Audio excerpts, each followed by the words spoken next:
a little bit of time with the intro. Mm-mm-mm. Okay. That looks good. That's good.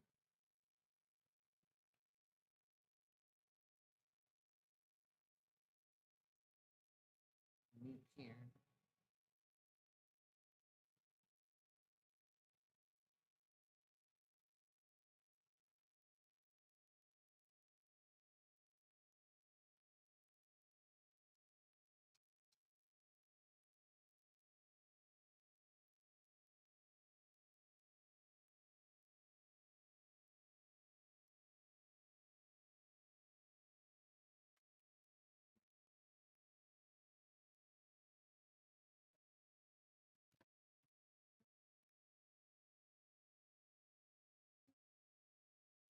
So we're going to give everybody a little bit of time to hop in before we get started. But we appreciate everybody that decides to chime in, even if you get a chance to watch it on the replay.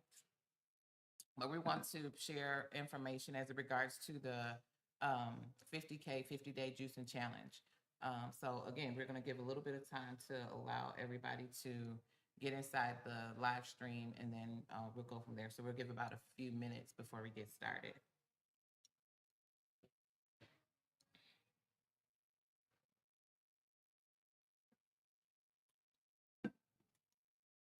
And by the way, this juice is amazing. What you make this with some peppers? Peppers, orange pepper, orange. That has pineapple, lemon, yeah, Good stuff. and carrots. Good stuff. So y'all got to come to the kitchen to get it. You got to come to the juice kitchen. It's on 25th and Locust, 2501.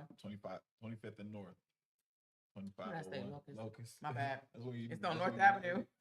Now you're in Milwaukee too long.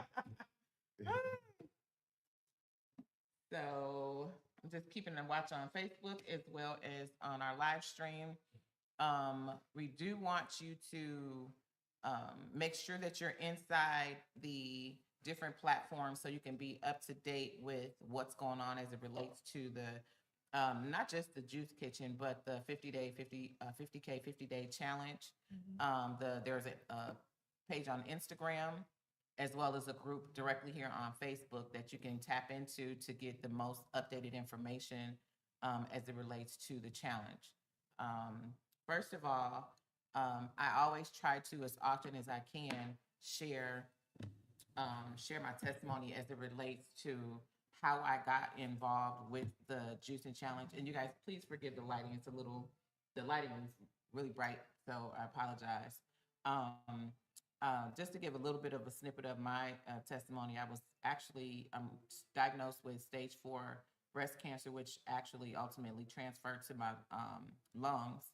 And when I made the decision to come to the juice kitchen, I actually ran across a post on social media indicating that the juice kitchen was open.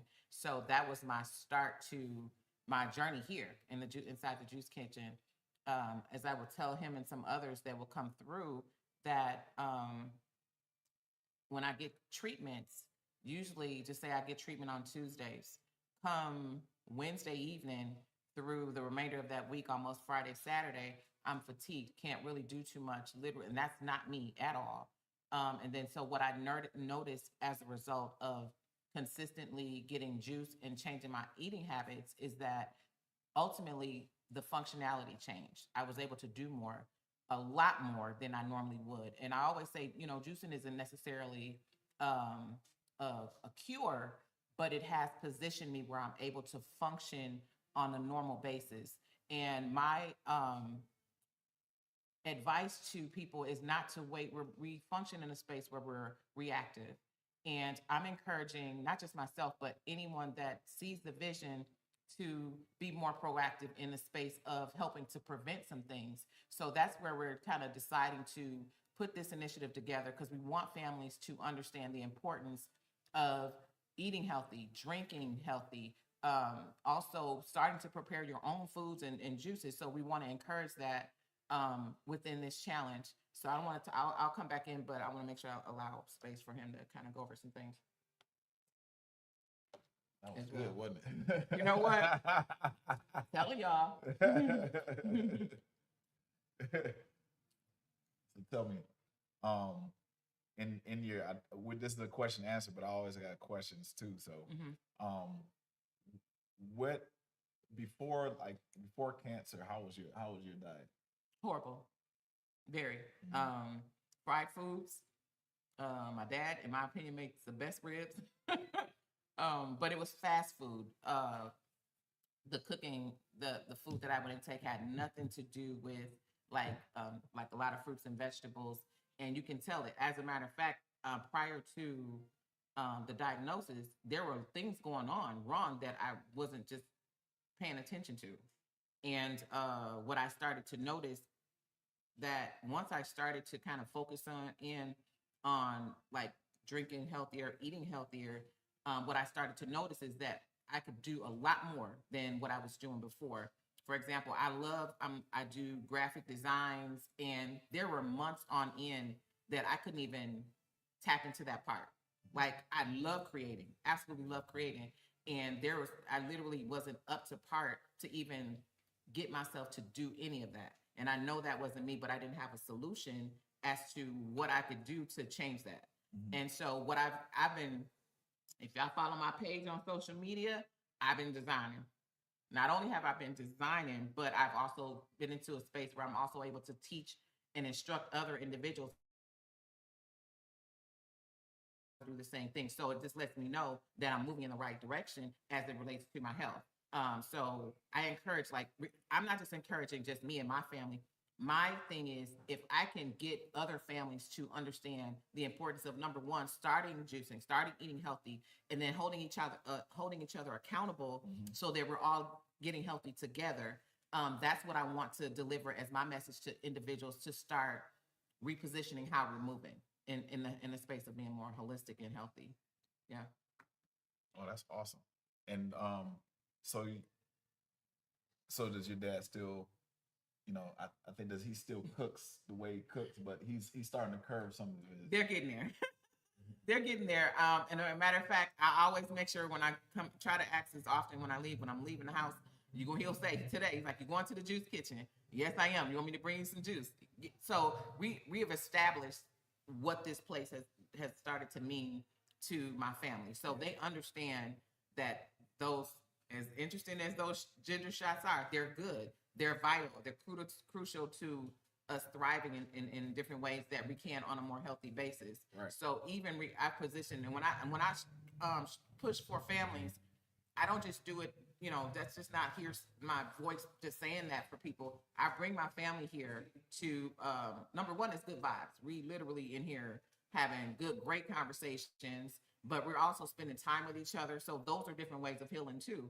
We literally sit down, spend time, eat food, drink juice, and that's our time together. Whereas a lot of times we're doing a lot of different things. That gives us an opportunity to do something healthy in two different ways: the Right. communication as well as drinking and eating things that are more healthy for us. So, what I do understand is that for some, it does take a little while to make that adjustment. And the transition is not that easy because when you're used to eating foods that are not healthy for you, it's something to change that. Mind you, when I got my diagnosis, I knew I had a kind of time because you're dealing with stage 4. You got to be progressive Yeah.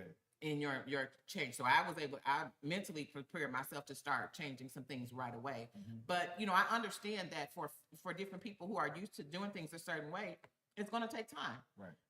But you don't want to wait and drag it on and not position. You don't want to be in a position where you have to. Mhm. We want to put people in a place where they are starting to do things more proactively so that they're healthy on purpose, intentionally, and they can prevent some things in the long run. So since you basically work here, you what's your favorite juice? Mm. Well, Like she literally works here. I'm here all the time. But so the green, what do you call it? Yeah, that one. Yeah. That one is kale, lemon, apple. But there's times when because I'm a pop up. Let me just segue because we're a pop up. Right now, the juices. I don't have all of my equipment, but the great part about being a pop up is that it allows for me to be really creative in some of the juices that we have. So, you know, someone that just offered me some parsley, like a gang load of parsley. So I'm gonna bring the parsley in and just work with the parsley in terms of the smoothies and juices. But don't forget the ginger shot. And also, you know, be creative with the ginger shots too. But you know, ginger shots are a staple in the space. The great thing is, you know, having this pop up also is you're be able to sense and ask people what they need versus having a set menu. And so there's time when even last week or a week before last, I had a menu. I just erased the entire menu, and what was on the menu was the question of how do you feel, like what can I do to help you feel better, basically. And so that was my you know, my question on the menu. And a lot of people came in. Even one guy came in. He started crying because he didn't have the to take my friend Tristan Gross's saying he didn't have the emotional bandwidth to and or the capacity to hold all of these emotions, kind of the manhood emotions in, and he just literally bust out crying, and he needed a safe space to release that information. So the juice has a lot more implications than what we can even gather throughout the this whole life story of the Juice Kitchen. Yeah, and what you start to find out just by having people come in is, first of all, the conversations right inside the Juice Kitchen is never a dull moment. We get a chance to elaborate on a lot of different subject matters that affects us overall. Right. So that's a safe space to be able to do that. But ultimately, what brings all of that together is the fact that we're here trying to change our health habits. Right. And this was just like the starting place for me. So I'm so grateful, like, to have been introduced to it, because like I said, I didn't have a solution. I wasn't, I knew how I was feeling, and I know that at the time I didn't have a solution for how to change that. So in my head, it was like, you know what, if this is how I'm supposed to feel, then so be it. I'll get through it. I'm a fighter, but it was that right there, just not being able to function almost the entire week. That wasn't good enough for me. That was like basically saying your full week is pretty much nothing until you can get to maybe Saturday or Sunday, and then they're back around that next week to doing treatments all over again. And that's not a way to be able to function. And so this was like, I didn't have a solution. I really didn't really have any intentions of really doing chemo initially, because I was like, if there's a game plan or something I can do, I was willing to do it. It was a story that the lady who came, had I think she had like a mild stroke. She was 72 years old. She came in. I shared this to the channel, the Facebook page, and what she said that she wanted to do a juice cleanse after she came in, you know, so many days. Very interesting lady.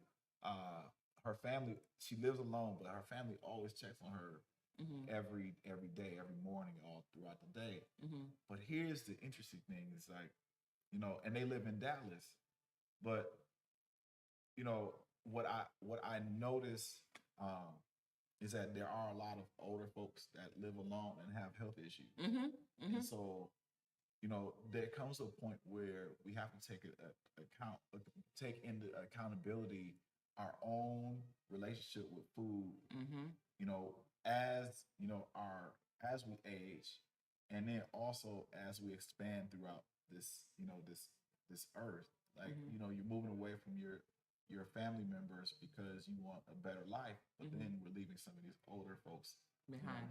Yeah. And so there are conversations that need to be had, Mm-hmm. like very serious conversations that need to be had Mm-hmm. in order for them to reckon with, the reality of their own health, Right. right? And so, And part of the is challenge, is it though, juicing? Could be. Is it getting a better doctor? Could be, right? mm-hmm. Or is it all of it?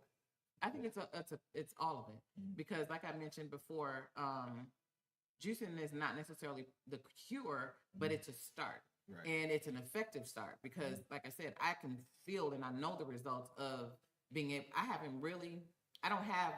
I may have a day or two out of the week that I'm non-functional, Right. and that's at a bare minimum. Right. But throughout the week, I'm gone. Actually, between here and whatever, I'm training on Wednesdays. I'm functioning. I'm actually actively functioning. So if you didn't know I had it, you wouldn't know I had it. Right. So it really, and it goes back to what you were mentioning as far as like our elders.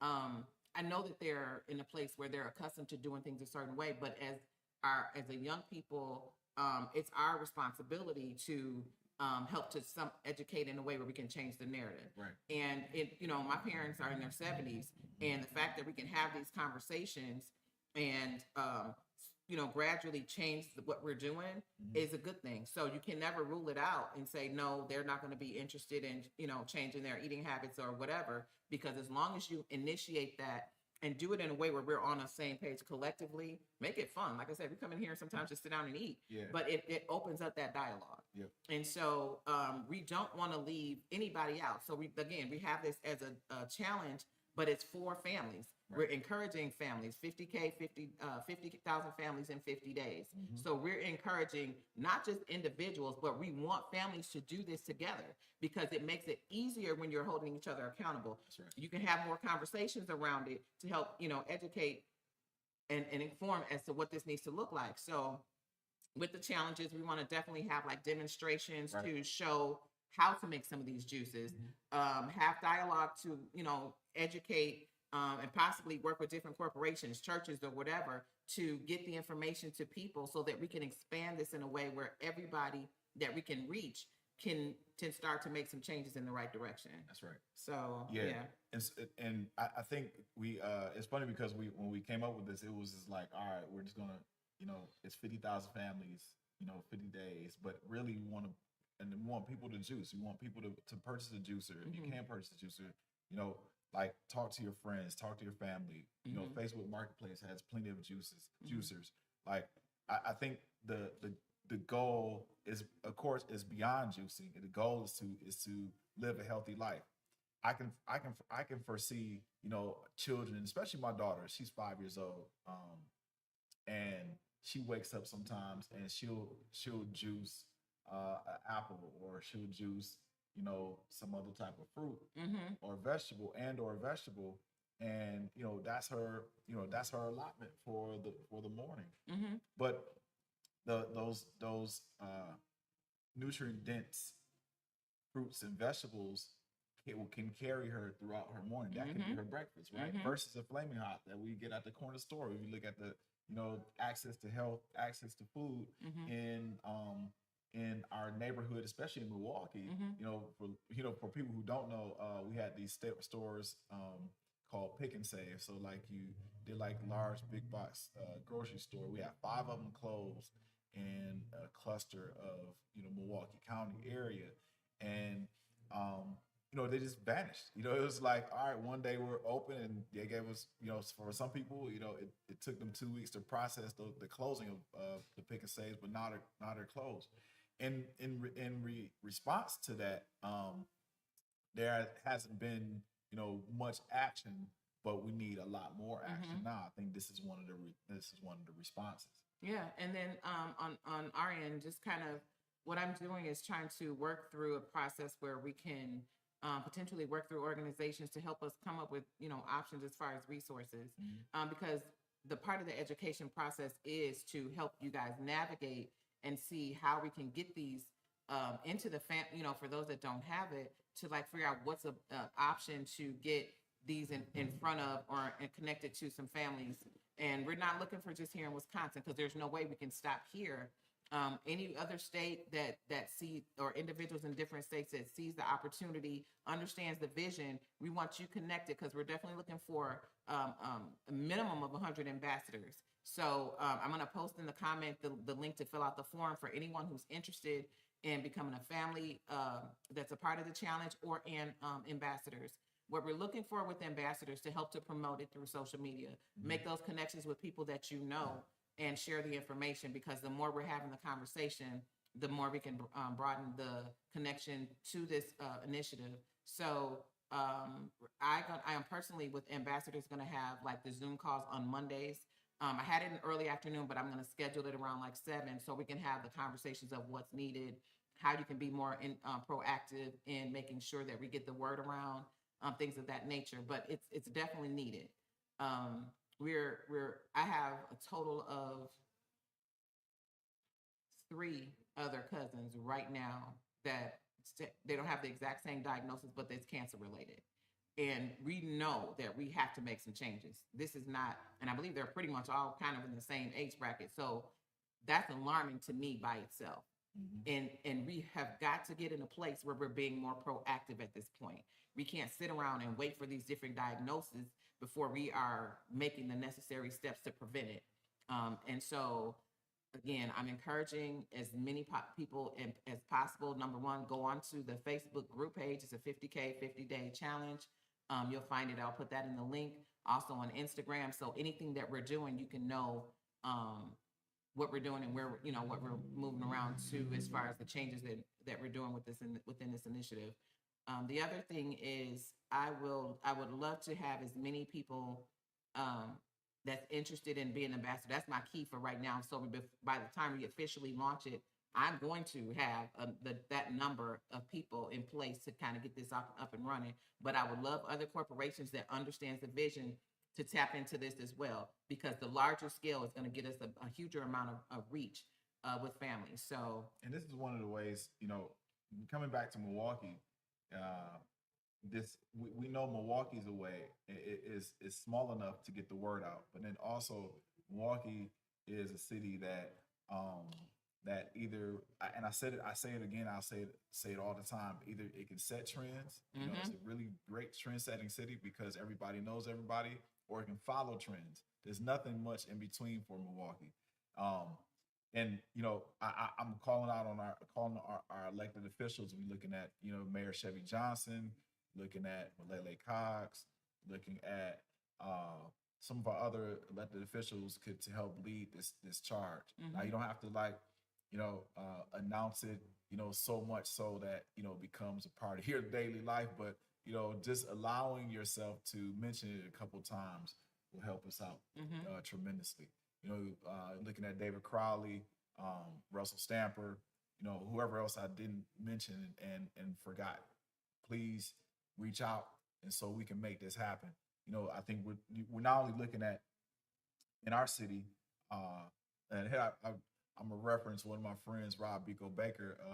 The pandemic wasn't the only pandemic. Violence is a part of the pandemic also. But then, this is the prevalence of